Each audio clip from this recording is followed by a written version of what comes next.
अस्सलाम वालेकुम, मैं हूं ज़िया और वेलकम करता हूं आपको यूट्यूब चैनल पे। दोस्तों, आज की वीडियो में हम जिस फंगिसाइड के बारे में बात करेंगे उसका नाम है कॉपर ऑक्सीक्लोराइड। ये आपको स्क्रीन में नज़र आ रहा है। ये इसका ब्रांड नेम है पाक कॉपर ऑक्सीक्लोराइड और जो इसके अंदर एक्टिव इंग्रेडिएंट है वो है कॉपर ऑक्सीक्लोराइड और इसकी जो फॉर्मूलेशन है वो 50% होती है और ये हमेशा वेटेबल पाउडर यानी कि पाउडर फॉर्म में होता है। तो दोस्तों, आज की वीडियो में मैं आपको कंप्लीट डिटेल दूंगा कि कॉपर ऑक्सीक्लोराइड को हम कौन सी डिजीज़ और कौन सी क्रॉप्स के ऊपर यूज़ करते हैं। तो चलें स्टार्ट करते हैं। दोस्तों, कॉपर ऑक्सीक्लोराइड एक ब्रॉड स्पेक्ट्रम कॉन्टैक्ट और प्रिवेंटिव फंजीसाइड है और ये यूज़ होता है फंगल डिजीज़ के अगेंस्ट यूज़ होता है और उसके साथ साथ बैक्टीरियल डिजीज़ के अगेंस्ट भी आप इसको यूज़ कर सकते हैं और इसका जो इफ़ेक्ट है वो फंगल और बैक्टीरियल डिजीज़ के अगेंस्ट वो काफ़ी इफ़ेक्टिव होता है।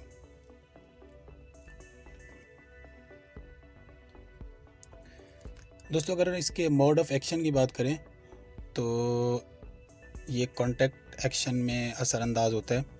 मतलब कि जो भी डिजीज़ या फंगल स्पोर इसके कांटेक्ट में आते हैं तो ये उनको कंट्रोल करता है और ये इफ़ेक्टिवली यूज़ होता है प्रिवेंटिव डिजीज़ के अगेंस्ट, जैसे कि peach blight, leaf curl, anthracnose disease.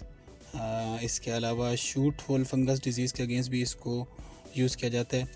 इसके अलावा पेयर ब्लाइट और ख़ास तौर पे डाउनी मिल्ड्यू और इसके साथ साथ ब्राउन रोट, अर्ली और लेट ब्लाइट। तो इसका जो ज़्यादा से ज़्यादा इस्तेमाल है और अगर आप कहें कि इसको जैसे 100% किसी डिज़ीज़ के अगेंस्ट यूज़ किया जाता है तो वो लेट और अर्ली ब्लाइट डिज़ीज़ के अगेंस्ट को यूज़ किया जाता है। अगर हम क्रॉप्स की बात करें तो उसमें potatoes, vegetables, groundnut, grapes, citrus fruit और काफ़ी सारे ऑर्नामेंटल प्लांट्स के अगेंस्ट भी इसको यूज़ किया जाता है। इसके साथ साथ टोबैको, कॉफ़ी और रबर प्लांट पे भी फंगल और बैक्टीरियल डिजीज़ के अगेंस्ट कॉपर ऑक्सीक्लोराइड को यूज़ किया जाता है। दोस्तों, कॉपर ऑक्सीक्लोराइड की एक ख़ास बात ये है कि इसके जो फाइन पार्टिकल्स होते हैं वो पत्तों के साथ, प्लांट्स के पत्तों के साथ चिपकने की सलाहियत रखते हैं और इस तरह चिपकते हैं कि अगर बारिश भी हो जाए तो इसका जो असर है वो ज़ायल नहीं होता।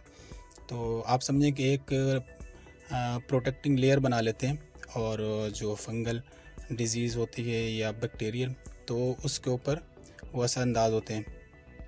दोस्तों, अगर हम इसकी डिजीज़ और डोजेज की बात करें तो वो कुछ इस तरह से है। अगर हम सबसे पहले पोटैटो की बात करते हैं तो पोटैटो में लेट और अर्ली ब्लाइट डिजीज़ के अगेंस्ट इसको यूज़ किया जाता है। ये 500 ग्राम का पैकेट है और अगर आपके पास ये 1000 ग्राम हो तो आप उसको 1 एकड़ के लिए यूज़ कर सकते हैं।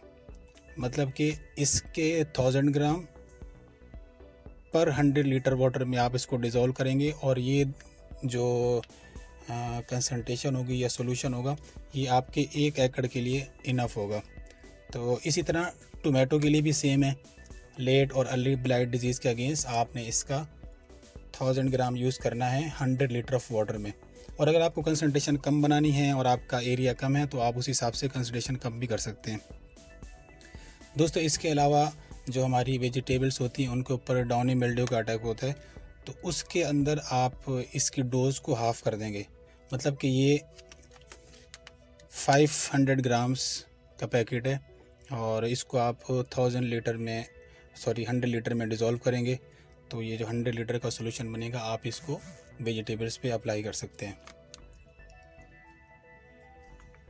दोस्तों, स्प्रे करने से पहले हमेशा आपने पहले पानी ले लेना है, उसके बाद जो है इसकी जो भी रिकमेंडेड डोज़ है वो इसके अंदर यूज़ करके अच्छी तरह उसको डिज़ोल्व करके फिर अप्लाई करना है।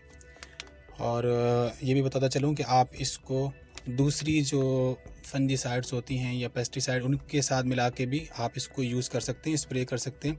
लेकिन आपने एक चीज़ का ख्याल रखना है कि वो जो केमिकल है वो अल्कलाइन ना हो। अल्कलाइन नेचर वाले केमिकल के साथ आप इसको मिला के स्प्रे नहीं कर सकते।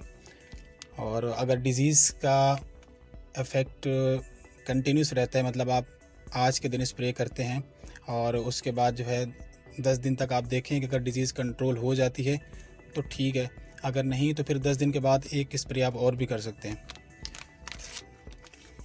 दोस्तों, इसके अलावा अगर कॉपर ऑक्सीक्लोराइड के बारे में आपके माइंड में कोई भी क्वेश्चन हो तो आप वो कमेंट बॉक्स में पूछ सकते हैं, आपको उसका आंसर मिल जाएगा।